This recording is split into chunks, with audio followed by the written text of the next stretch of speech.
When I set off to ride the trail of Genghis Khan, I never imagined the adventure that lay before me. I couldn't ride before I began. This was a journey of 10,000 kilometres through the most extreme climate on Earth. I'd have to confront mountains, wolves, thieves, an age-old conflict between sedentary and nomad people, and the most tragic event of my life that very nearly ended my journey. But I was driven on by a dream, to live the life of the nomads who roam the unfenced land of the Eurasian steppe, and whose ancestors were the first to tame and ride the horse more than 5,000 years ago.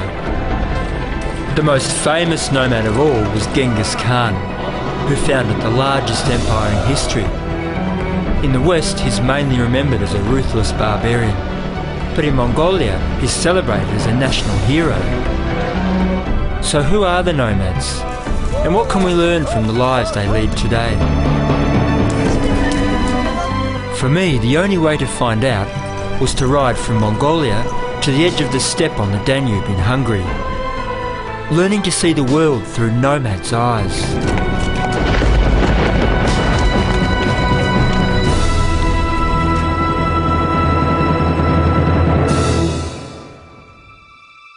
Alone and filming myself, I've travelled 4 months and 1,500 kilometres through Mongolia to the Altai Mountains.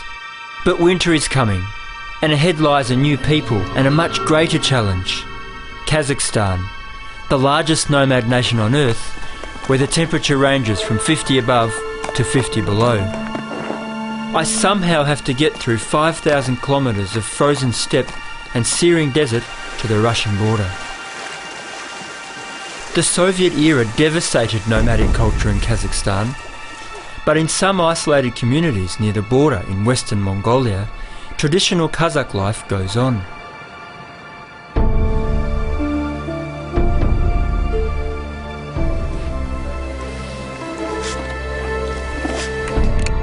Little has changed for centuries, and it's a privilege to get a glimpse of how all Kazakhs once lived.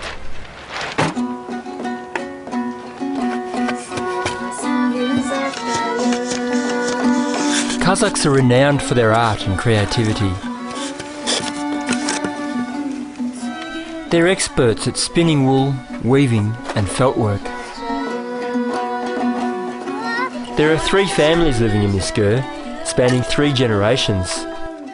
Life for them is definitely about getting on together. But it was often said to me, "Tim, surely you need a woman on your journey. And by the end, you'll need a full caravan of camels and horses to carry your family to Hungary." The older women are especially concerned about me. How can I be 26 years old and not married? They have great pity for my mother. I'm a terrible boy who's left his family behind and is destined to kill himself by riding horses to Hungary.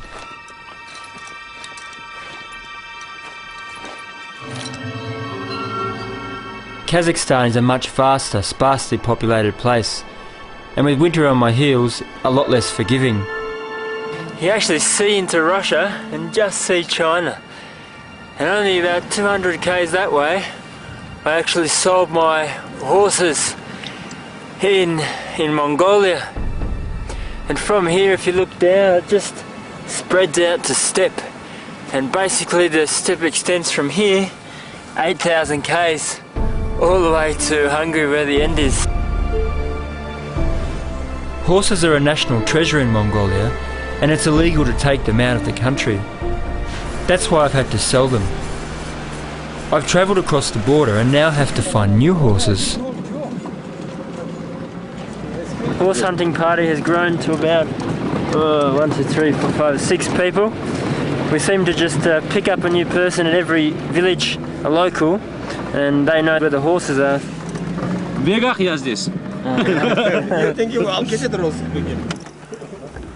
It's a tough ask to buy a horse in any country, especially when I'm a foreigner in a land where people don't yet trust or respect me. They bring out these old bony nags with the ribs poking out and say, "Oh Tim, this is the best horse in the village." I'm finally offered a big chestnut gelding. His name's Ogonyok, which means small flame.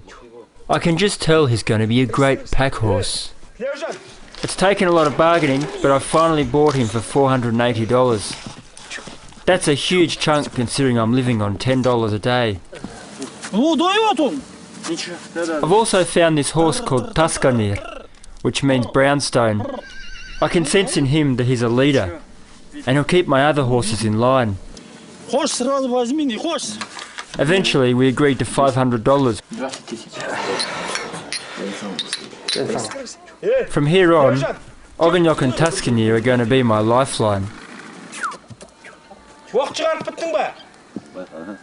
It's really crucial to get my horses shod because of the ice on the ground.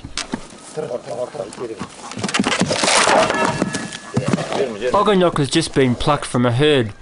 He's wild and dangerous. But there's something about his grit for life, his wild nature, and I think it's going to get them through. Ogonyok's never had a horseshoe in his life. He thinks they're out to kill him, and I don't blame him really.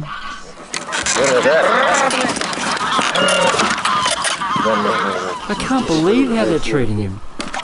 I don't know how he didn't break a leg.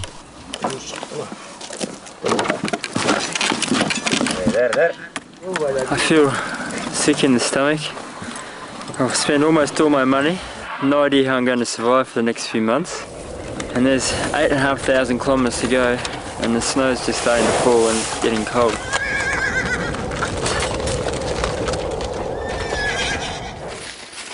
With my two new horses, I headed down to the steppe. I was lucky to meet Asset. He helped me buy a third horse and offered to guide me through the first winter blizzards. Before he agreed to come with me, he said, "Tim, you'll have to ask permission from my wife to take me." When I asked, she said, "You can take him all the way to Hungary if you like."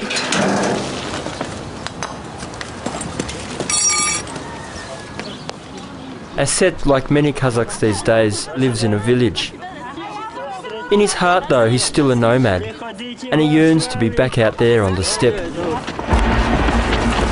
He understands the enormity and the danger of what I'm doing much better than I, and he's brought along his little dog, Tigan, to keep us company.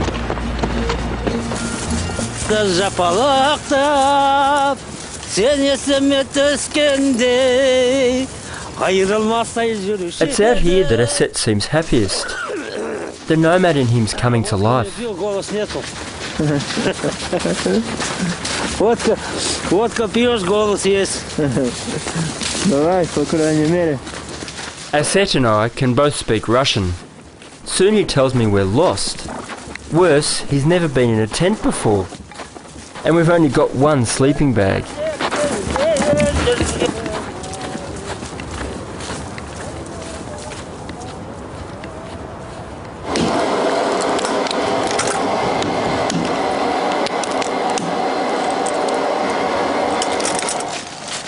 Asset insists that we sleep in this old Soviet relic. The weather's closing in and the wolves are out. They hunt in packs during winter and can attack us and the horses at any time. Every blade of grass, everything in the landscape's entombed in ice. Asset tells me that this is the beginning of a jud. It happens every few years, and few animals survive. Come spring, those animals that are alive are often naked. They eat the hair off each other's bodies.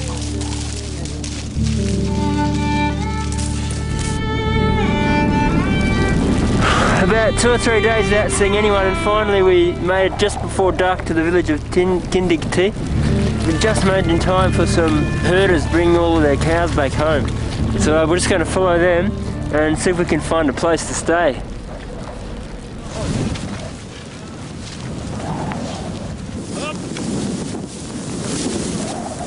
Only 2 generations ago, this herder's family were nomads, so they understand why the welfare of horses comes first.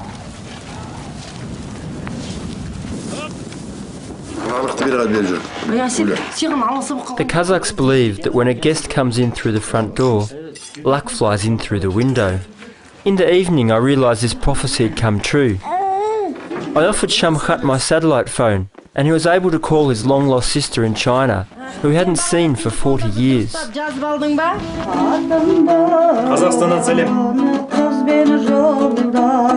They say that a good player can make the dombra sing. In these sounds, I can hear the horse and the spirit of the nomad. This man tells me that when his father was a young boy, Stalin violently uprooted the Kazakhs' nomadic way of life. They were dispossessed of their herds and forced to settle in collectives. More than half of all Kazakhs then died in a famine known as the Great Zhud. The collectives collapsed after the fall of the Soviet Union, and today they are struggling to scrape a living and still suffering the tragedy of their recent past.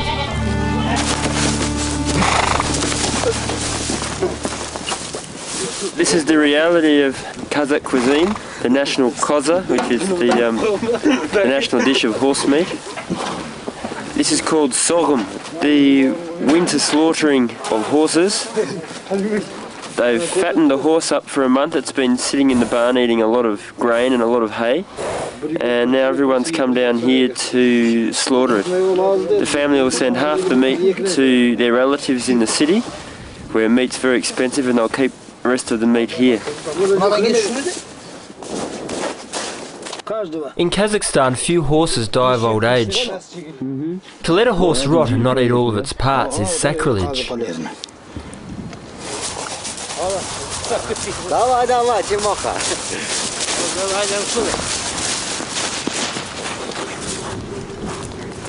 Aset's ridden with me for 10 days now. He's learnt to trust my tent, and we've been taking it in turns between the sleeping bag and some horse blankets. Before saying goodbye, Aset said to me, "Tim, you need a friend on the long road ahead. Someone to keep you warm at night, and someone to protect you from the wolves. Tigan means fast wind in Kazakh. He's yours." Aset's been like a father to me. He's done everything he can to protect and equip me, and he knows that these first few days alone are going to be a great test.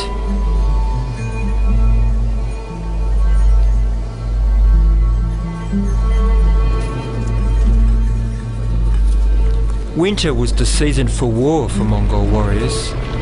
Russians still find it hard to accept that Mongols conquered them in the middle of winter, something that even Napoleon and Hitler failed to do. However difficult, this is an opportunity for me to understand the conditions that forge the heart and character of the nomad warrior. Well, the temperature's dropped down to about -20. It's been that way for a couple of days. There's 2 meters of snow up here in eastern Kazakhstan in winter. If I don't move, I'm going to be stuck here till March. In these conditions, the Mongolian soldiers used to put pig fat all over their faces. And even when they got a bit hungry, they'd cut a little slit on the neck of a horse, bring a couple of cups of nice warm blood, and then they would keep going for another day or so. After 5 days without seeing anyone, I've made it to a village. But there's still no one in sight. I soon found out why.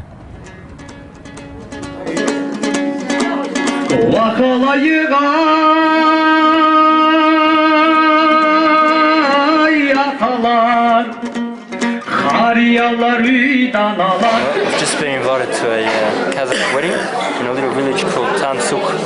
And it's a huge event, I can't believe it. About 200 or 300 guests. Kazakhstan's a real fusion of people. Elements of all corners of the steppe can be seen in their faces. They're playing a dombra, and although they're Muslim, they've adopted a very familiar style of wedding, including the music.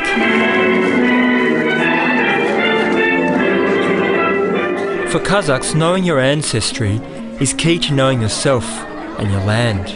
It's forbidden to marry anyone within 7 generations of the paternal line. I'm given a piece of meat to eat the size of a football. It's called a zhelik, and traditionally it's given to honoured guests.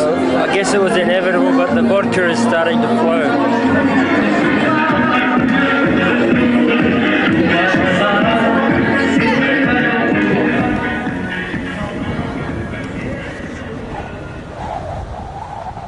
I left that village the other day, didn't get much sleep. I left when everyone else was hungover and back out into the cold, and you leave that sense of family behind and you're back on the step and there's nothing but cold. And just before I go to bed I throw a few firecrackers out the tent door into the dark as a way of scaring off the wolves, and hopefully it works. Again.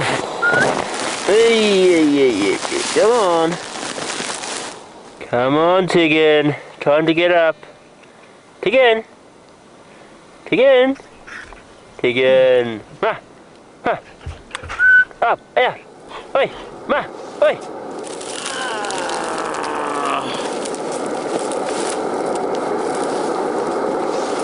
Hey. No. Tigan, no. No. Yes. Hey, Tigan, no, why? Just cooking up the usual beautiful cuisine for breakfast, halwa. And of course, in with the tradition, I tend to burn it every morning. It's pretty good.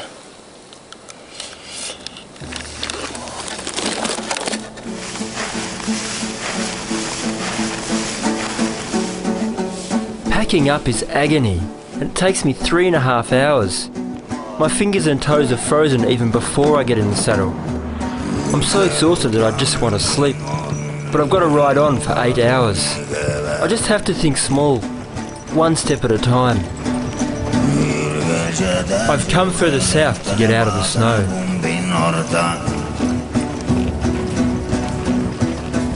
Just come over this hill and you can just see Lake Bolkhosh in the distance.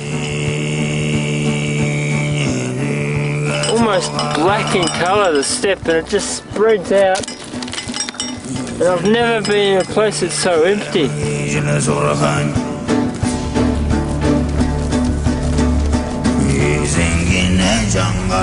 The biggest problem I've got at the moment is that it's cold, the lake's frozen over, I can't get water for the horses there, and yet there's no snow. I mean, they've got to look for water, it's hard to find grass here, and there's not many daylight hours. Horses need 20 litres of water a day, and mine haven't had any for 2 days. In desperation, I detour to a railway siding. These men are so different because they're not living off the land. They're living off the railway that's bringing oil and gas and money. It seems to be stripping away the spirit of the place. They spend most of their day drinking vodka, and among them I feel more alone than ever. Some locals who call themselves hunters take me out to bag dinner. The nomads have always been great hunters. Not only what they love to do, but it's also how they survive in addition to their animals. And this is true modern Kazakh style, driving around in an old Russian car with the gun barrel pointing out the window in search of a few ducks or so. Well, so much for the hunting expedition. The ducks got away and we just got bogged. Beginning to think that horses are a hell of a lot better than cars. This is what their connection to the land has become.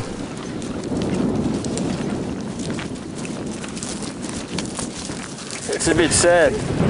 I guess that's the world over. We've got that in Australia, we've got that in Russia and everywhere. It's just not the same as it would have been before.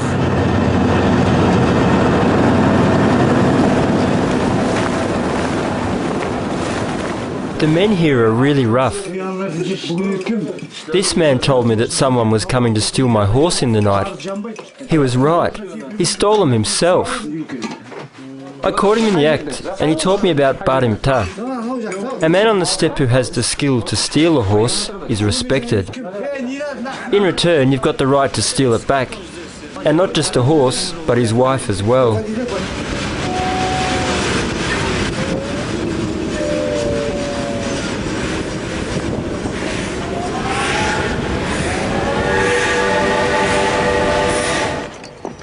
After that experience, I felt a bit like an injured wolf. But after a few days, I realised that I have to trust people. The only way to survive out here as a horseman and nomad is to depend on others and their hospitality.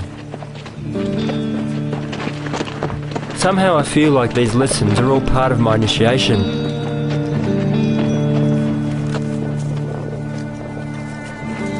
Kazakhs believe that the spirit of their ancestors inhabits the land.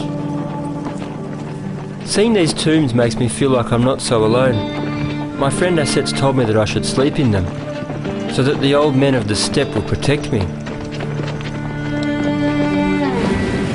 After that -20 and snow, we arrived at Lake Balkhash. This is one of the largest lakes in Asia. This part of it's salt. The thing is about this lake is that I just couldn't find out any information about it. So I was just so curious to come here, and there's a big bit of water, no one living. I travelled for a month along the 650 kilometres of Lake Balkhash. The horses, Tigan and myself, were all exhausted. Some fresh snow cover gives us just enough groundwater to head out into the most remote part of my journey, the Betpak Dala, which means the starving steppe.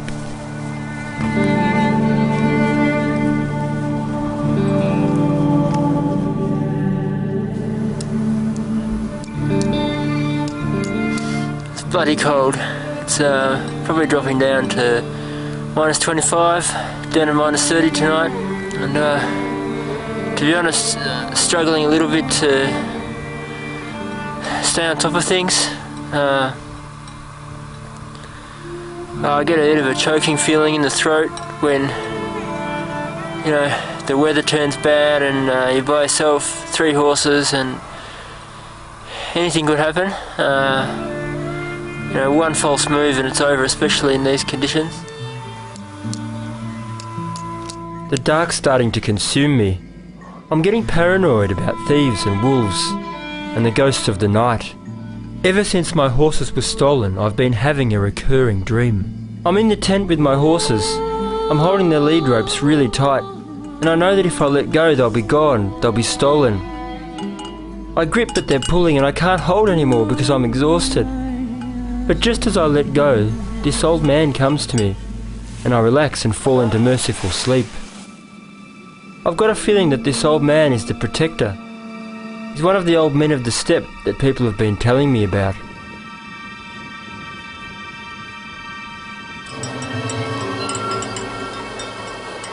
It's 3 days before Christmas, and I'm desperate.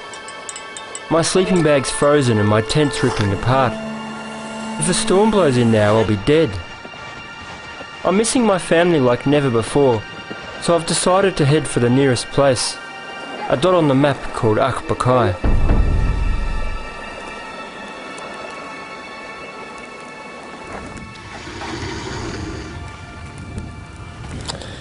Merry Christmas. Well, I made it to this town of Akbakai, and to be honest, it's just mentally the toughest part of the trip so far. The only place I could find to stay is with these couple of Russians in a partly built shack, and they turned out to be alcoholics. I had Christmas lunch was a pigeon from the street that they caught outside and brought in. The town's horrible. A mining village. No one wants to give me hay for the horses. The horses are injured.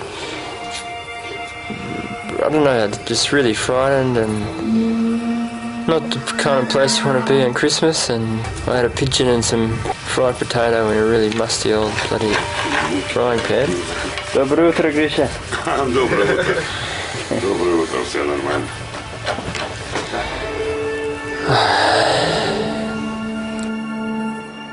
Tigan! Tigan, Ma, come here! Tigan!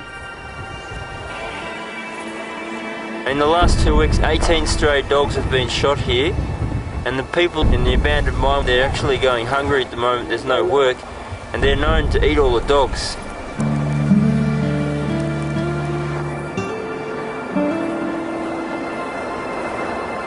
Higgins missing, my horse is lame.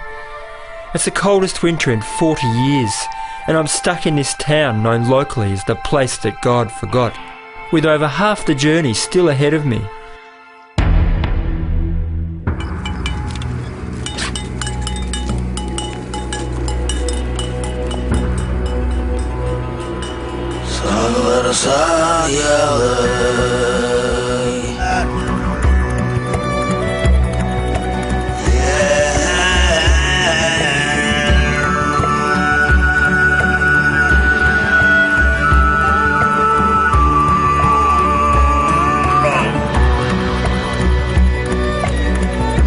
Знання